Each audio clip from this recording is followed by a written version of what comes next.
Olá, irmãs, como é que vocês estão? Precisando de algo?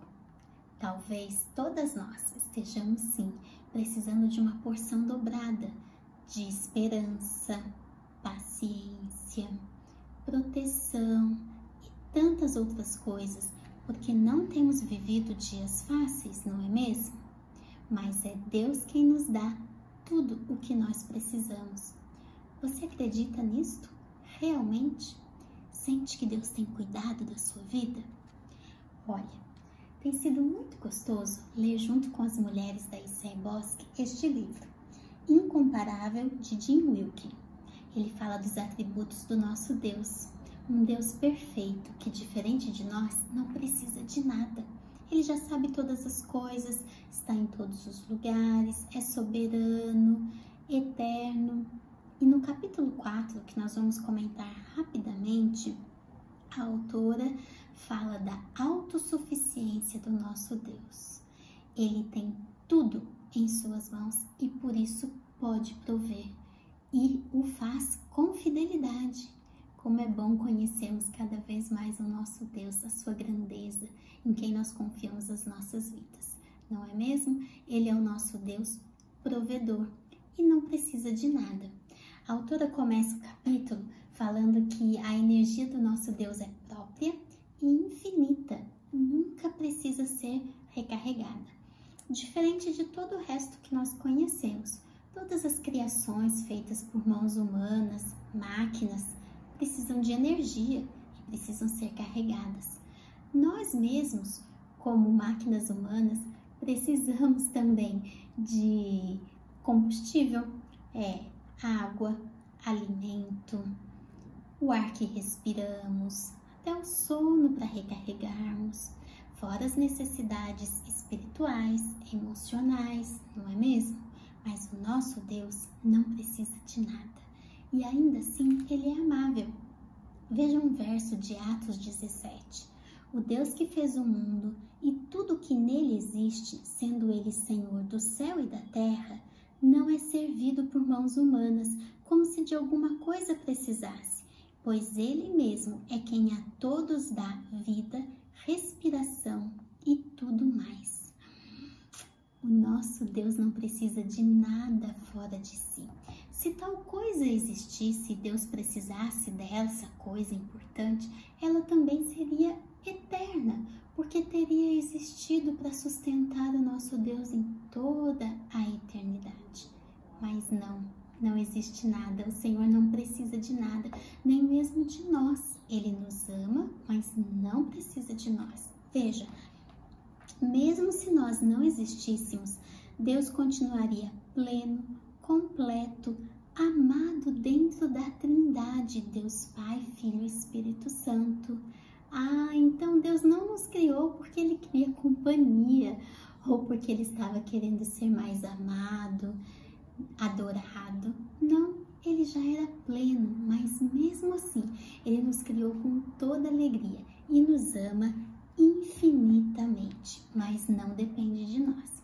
Esta é uma ótima notícia, porque se Deus dependesse de nós para alguma coisa, certamente em algum momento nós iríamos decepcioná-lo, não é mesmo? Olha que texto lindo da autora. Louvado seja Deus, porque seus planos não dependem da minha fidelidade. A sua alegria não gira em torno do meu bom comportamento. A sua glória não precisa das minhas realizações. Eu vivo tropeçando, seguindo meus próprios planos, mas Deus não se abala. Ele é inabalável.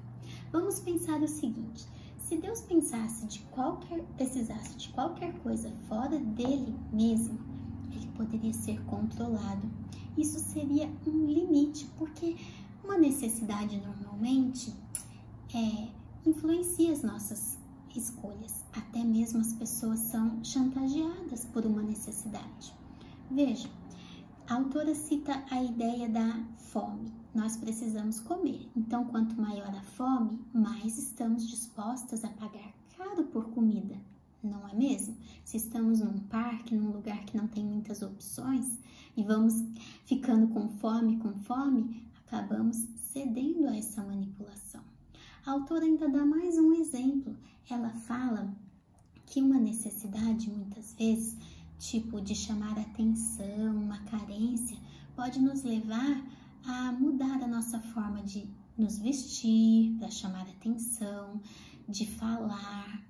Então, como as necessidades humanas muitas vezes são negativas e até gostaríamos de esconder, não é mesmo? Porque na sociedade não são vistas com bons olhos.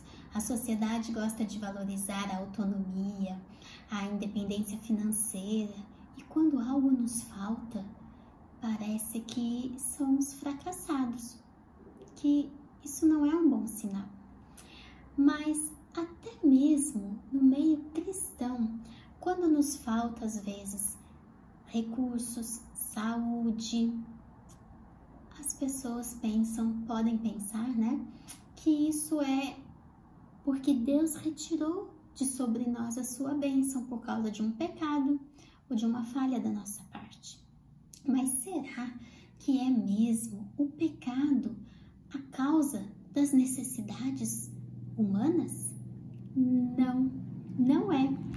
Olha que legal. No Éden, antes da queda, Adão e Eva foram criados com necessidades. Eles dependiam de Deus, precisavam de ar, de água, de alimento, tinham necessidades tanto físicas como espirituais.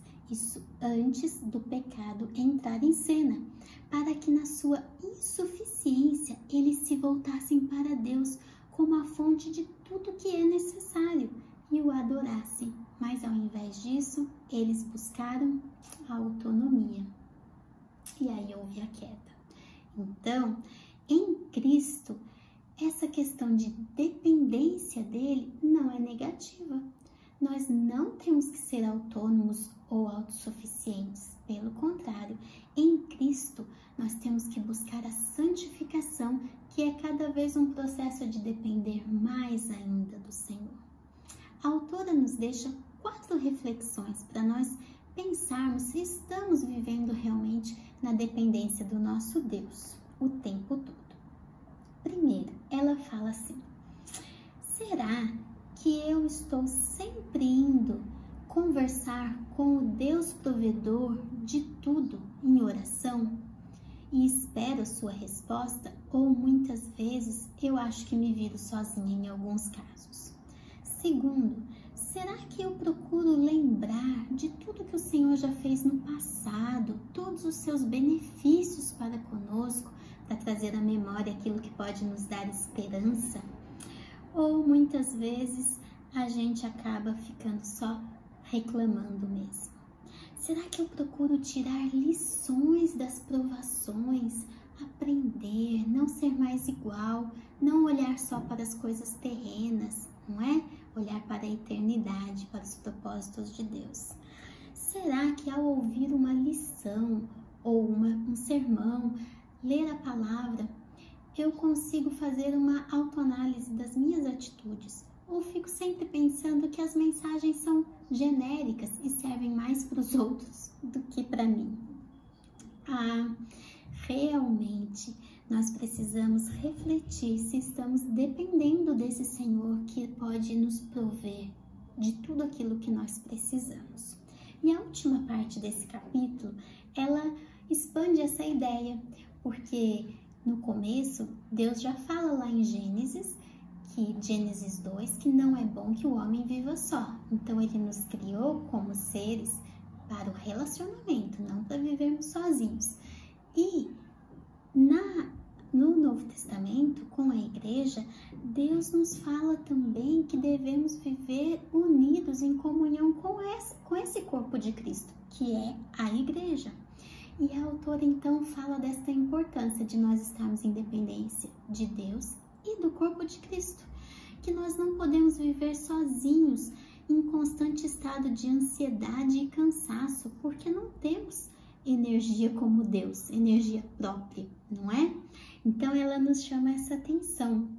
Ela fala o seguinte, que se nós confiarmos apenas nos nossos recursos e na nossa experiência, nós vamos deixar de caminhar junto com os irmãos da igreja que também podem nos ajudar e a quem nós também podemos oferecer ajuda. E é muito interessante a reflexão que ela coloca, que muitas vezes nós vamos ajudar numa pequena necessidade, obedecendo a Deus, que é servir os irmãos, estar em comunhão.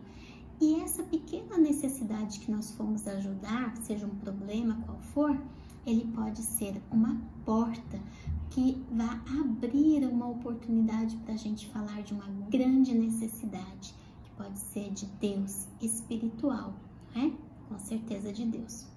Então, essa caminhada junto com o Deus de toda provisão e com a igreja que também supre as nossas necessidades por meio de Cristo, é plano do Senhor.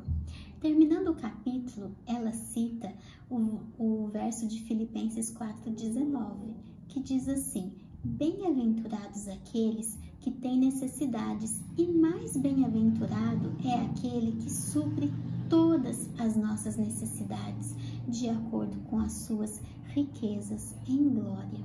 Amém. Então, em Cristo, as nossas necessidades e aparentes fraquezas são um instrumento para que nós estejamos cada vez mais dependentes do nosso Deus, de toda provisão, que realmente pode nos dar o que há de melhor, o que há de perfeito para cada um de nós.